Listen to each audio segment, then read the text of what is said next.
Sabi niya, akala raw niya kasi pagkain kasi sabi ko raw Grab. Opo. Pinadala ko sa... Oh? Akyat kayo sir ng second floor. Parking.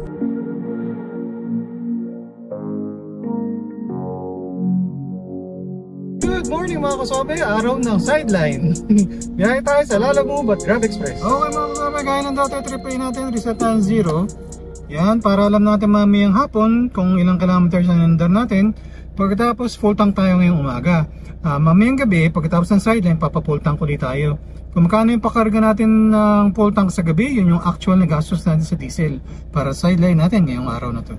Okay mga kasama, time check, 8:20 ng umaga. Sunday ngayon mga kasama, Sunday sideline tayo ngayon. Kahapon kasi birthday ng isa natin tropa-trop, so lumabas kami kaya hindi ako nakapag-sideline. So ngayon tayo mag-sideline. Happy birthday tropa-trop!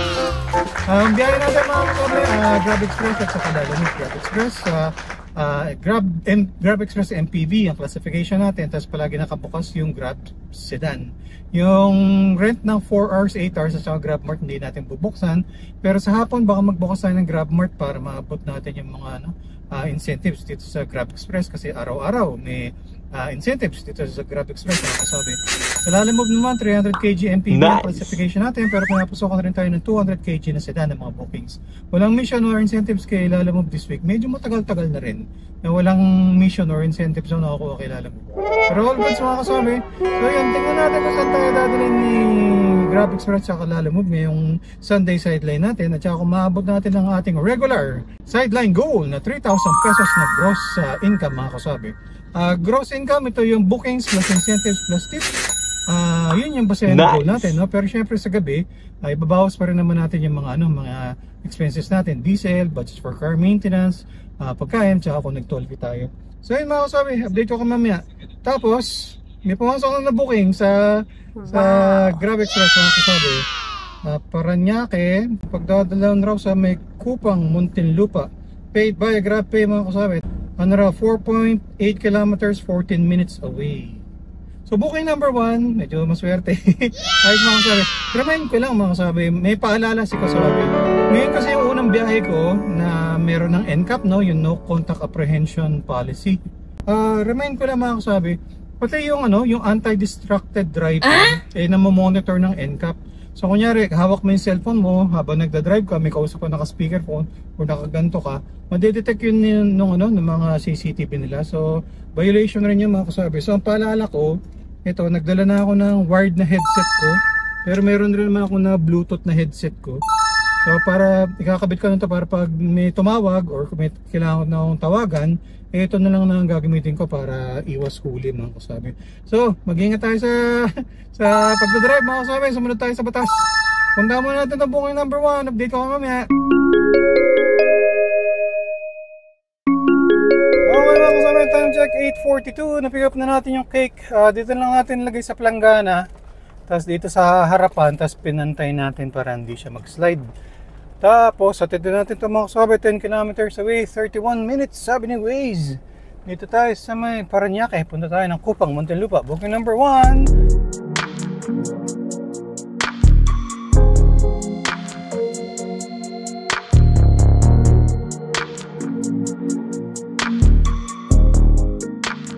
Okay mga kasabi, time check 9:15. Drop off na natin yung cake. All goods paid via Grab Pay naman yun. Wala tayong siningin na cash mga kasabi. Dito tayo sa may Alabang Hills Village. Wow! Lalaki ng mga kalsada nila, lalaki ng mga puno, gaganda ng mga sasakyan, gaganda ng mga bahay. Balang araw, magkakaganyan din tayo. Hello, good afternoon. Good morning po sa Lalamove po. Apo yung pipick up mo po dyan sa Leon Ginto, dadalhin sa may Holy Spirit. Ang mga gamit po. Mga gamit po, mga personal na stuff, mga ganun, mga damit, ganyan? Opo. Wala naman pong pasahero? Wala po. Sige po, papunta na rin po. May number naman po yung bahay, madali ko po makikita sa Leon Ginto. Meron po. Sige po, papunta na po. Salamat po. Bye. Okay po. Bye. Okay mga kasama, time check 10:52. Dito na tayo sa may San Andres, Bukid, Manila. Mula doon sa last booking natin sa may Kupang, Muntinlupa, nagparada muna tayo, naghintay tayo na booking. Wala tayo nahanap sa Lalamove, wala rin pumapasok sa Grab Express. So, nandito na tayo nga sa Isabel Rojas. Nag-park rin tayo sa ilalim ng puno. Minaswipe tayo sa ilalim mo mga kasabi. Ano lang, 2.9 kilometers away mula dito. Tapos ang pagdadalan sa may Holy Spirit, Quezon City. Lalamove to mga kasabi. Nakausap ko na mga personal, mga staff daw, sabi ni sir. Dito ako mamaya mga kasabi, booking number 2. Kung mapapansin nyo mga kasabi, nung may kausap tayo, tinawagan natin, nakapark tayo. Kasi nga, baka mamaya matsambahan tayo ng NCAP. Okay mga kasabi, 1107. So, mga personal staff niya may maliit rin nakalan pa nga eh. Tapos may parang bag ng, parang kulungan ng pusa. All goods, binayaran tayo dito ni ma'am, sakto. Pero siya na mismo nagsabi, okay lang sabayan kuya, sabi niya. Magmomotor daw sila rin na magre-receive dun. Pero okay lang raw sabayan. So, goods mga kasabi. Nice! Yung tayo sa ilalim ng puno, abang tayo ng may sasabay mga kasabi. Pwede pa naman din sa gitna. Hello po, magandang umaga po. Sa Lalamove po, yung pipick upin po sa may Pandakan, dadalhin po sa may Old Balara. Anong items po ikakarga? Mga t-shirt po yun ang tinatakan. Bali, dalawa bag. Sige sir, papunta na rin po. Dito lang po ako sa Leon Ginto banda. Ay, okay. Yung bayad po dyan sir, doon po sa delivery. Doon na po sa delivery. Doon na po. Nakausap na po kami. Sige po, papunta na po. Salamat po. Thank you, kuya. Bye. Okay mga kasama, time check, 11:25. Hindi ako nakasalamin, nilalayo ko. Ninaswipe tayo, lang raw sabi ni Waze, 2.7 kilometers dito, Pandakan. Ang pagdadalan sa may Old Balara, Quezon City mga kasabi. So ganun din mga kasabi, no? Nakapark tayo habang tinatawagan natin kasi mahirap na matsambahan tayo ng NCAP. Ikapin muna natin, pooling nga lang to pero at least may kasabay.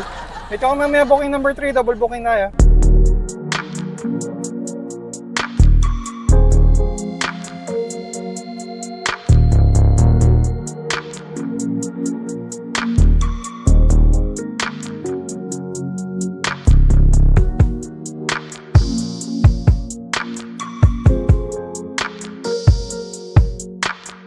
Okay mga kasama, time check 12:26. Na-drop off na natin yung mga t-shirts, all goods. 256 lang yung bill ni sir, pero binigyan niya tayo ng 300, so may tip tayo na 44 pesos. All goods mga kasama, hatid muna itong isa, 7.5 kilometers. Halos 20 minutes kasi ang layo ng iikutan natin. Mag-u-turn tayo dun sa may Commonwealth. Okay mga kasama, time check 12:44. Dito tayo sa Holy Spirit, sa Quezon City. Na-drop off na natin yung mga items ni ma'am, all goods. Binayaran naman na tayo kanina.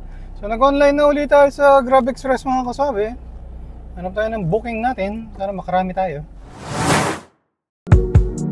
Okay mga kasama, time check 12:52. Dito tayo sa may Commonwealth. May pumasok na booking sa Grab Express. Lang, 4.3 kilometers. Malayo na naman kasi yung U-turn natin mga kasabi. Tapos ang pagdadala sa may MOA, sa may Pasay. Okay mga kasama, time check 1:14. Na-pick up na natin. Mga tatlo siya na parang baby crib, baby stroller, ganun. Pinalinisan na raw dito, so yun yung negosyo dito.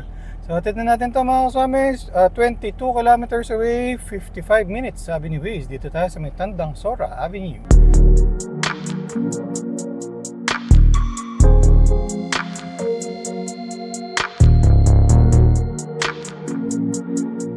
Okay mga kasama, time check 2:20. I-drop off na natin yung mga stroller, all goods, paid by GrabPay naman yung lasa yung singil. So completed booking number 4 mga kasama, dito tayo sa may Pasay. Hanap tayong paparking mga kasama, pahinga muna tayo konti.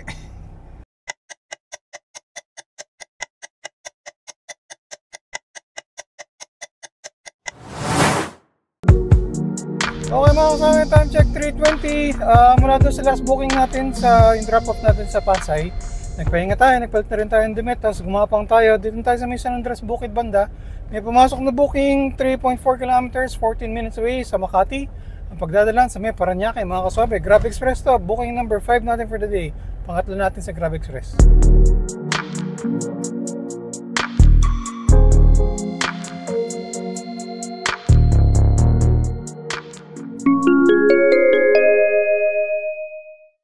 Okay mga kasabi, time check 3:51. Na-pick up na natin mga yung mga foam para sa upuan.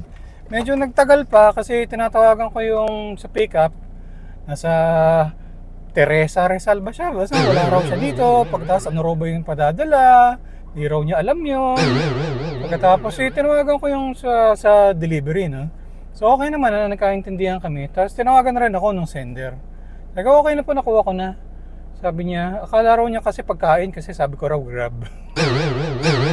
Anyway, at ito na naman mga kasabi, 10 kilometers away, 27 minutes, sabi ni Waze. Okay mga kasabi, kung interesado kayo mag-apply sa Lalamove, ito yung step-by-step guide kung paano mag-apply. Tapos paki-input na rin yung aking referral code. Baka naman!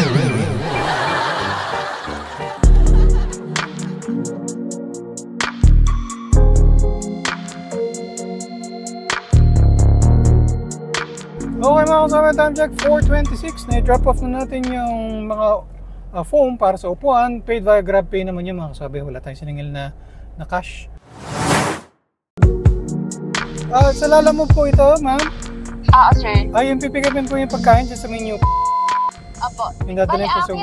Po? Akyat kayo sir ng second floor. Akyat. Kayo sir. Paano po yung bayad mo sa parking, ma'am? Walang bayad yun sir. Walang bayad po. Okay mga kasabi, tawag dito, papalabas pa lang tayo dito sa subdivision nila. Nagtitingin-tingin tayo, may na-swipe tayo na Lalamove mga kaswabi. Binabasa ko pa nga talaga yung booking. Tumawag na si ma'am. Ayun, pagkain ang dadalhin dito sa may Pasay. Pagkatapos, ang pagdadalan sa may Ugong Norte, sa may Quezon City. So all good mga kasabay, 4 kilometers away, 12 minutes lang raw, sabi ni Waze, ang pick-up point. Okay mga kasabay, time check 4:55. Medyo nagmamadali tayo mga kasabay kasi may grace period lang dito sa parking nila. Bali 617 yung bill ni ma'am. Binigyan niya tayo ng 700. Paki-rush daw.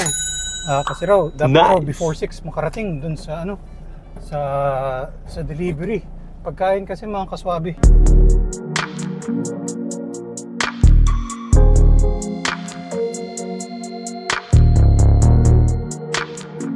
Okay mga kaswabi, time check 5:49. I-drop off na natin yung pagkain. All goods mga kaswabi. Dito muna tayo sa may ilalim ng puno. Yung subdivision nila. Maya tayo lambas. Abang muna tayo ng booking mga kaswabi. Hello po, magandang gabi po. Sa Lalamove po, i-pick up po sa may White Plains, dadalhin po sa may Western Bikutan. Oo. At tanong ko lang ma'am kung anong items po ikakarga? Balon lang po, balon. Balloons? Oo. Hindi kaya yung pumutok ma'am? Pagbiyahe? Okay mga sabi, may na-swipe tayo. Ano lang raw, parang 4 kilometers mula dito. Quezon City, White Plains, pagtas ng pagdadalan doon sa may Western Bikutan. So at least medyo pasok, medyo malapit sa bahay. Wow! Dito ko mamaya mga kasabi, may booking tayo sa Lalamove, medyo pauwi ng bahay. Okay mga kasabi, time check 6:17, na-pick up na natin yung mga balloons. Nasa nasa may, ang tawag doon, nasa paso mga kasabi. So inilagay natin sa planggana, tapos hinarangan natin ng konti mga basahan para hindi siya mag-slide.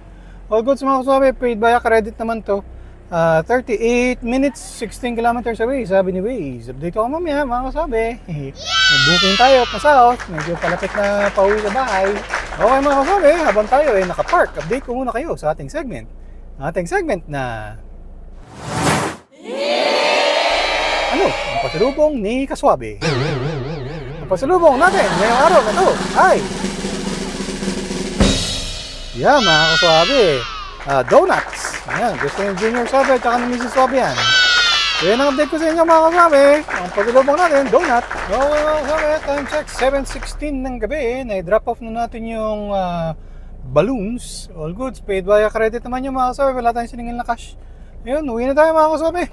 Dahil muna tayo ng gasoline station pa karga muna tayong diesel. Okay mga kasabi, naka 179.5 kilometers tayo ngayong araw na to. Tapos nakapagpa-full tank na tayo. Full tank tayo ng umaga, tapos ngayong gabi pa-full tank ulit. Yung pinakarga natin ngayong gabi, yun yung actual na gastos natin sa diesel para sa sideline natin ngayong araw na to. Okay mga kasabi, time check 7:50 ng gabi. Okay mga kasabi, lagpas 11 hours ang biyahe natin, pero maganda, maikli lang ang waiting time natin. Okay mga kasabi, compute natin kinita natin sa tatlong booking sa Grab Express, 1,470, Grab Express incentives, 49 pesos, apat na booking sa Lalamove, 1,621, cash tips natin, 127. So ang gross income natin, 3,267. Bawas naman natin yung mga expenses natin, diesel, 651, budget for car maintenance, 300, food, 150, tas nag-toll fee tayo pa uwi, 35 pesos. So sa 11 hours na sideline, ang net income natin, yung malinis na take-home pay, 2,131 pesos. Nice!